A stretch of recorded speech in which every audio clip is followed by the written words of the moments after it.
One pill can kill, and it's not a matter of if, but when you will die. Strong words, but they were parts of several messages parents and students heard tonight about the dangers of using the highly addictive opioid pain reliever fentanyl. Yeah, there was a town hall meeting at Northern Guilford High School, and Fox 8's Caroline Boyer was one of hundreds of people in the crowd. Caroline, who came up with this idea? Katie, a conversation between a student and her mom was the basis for tonight's event. That 11th grader tells me she's seeing more and more kids her age on social media becoming victims of this drug, and she wants to stop the problem here at her school before it becomes one. I think that kids all the time think they're invincible to these things, think that oh, that can't be me, I'm young, nothing like that will happen. But at the same time, we're the ones who are getting affected by this. Chloe Reese was one of about 700 people who sat in a packed Northern Guilford High School auditorium Wednesday night and listened as people shared how fentanyl has impacted their lives. One of those people was her school's counselor.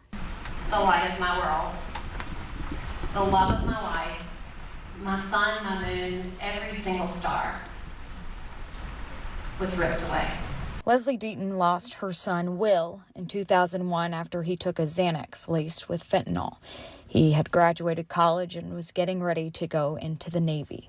I should never, ever, ever have to visit you at the columbarium.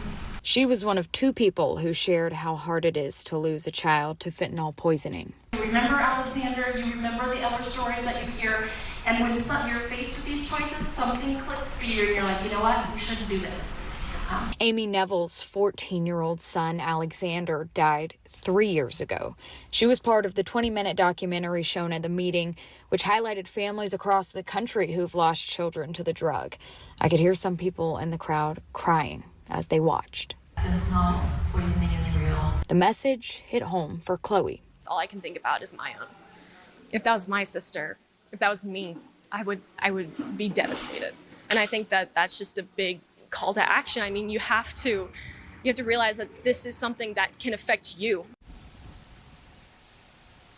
There's also a clinical addiction specialist at tonight's meeting. His message to parents is to be present, whether that means having conversations with your kids or keeping an eye on their social media and what they're doing on their phone. Live in Greensboro, Caroline Boyer, Fox 8 News. Certainly.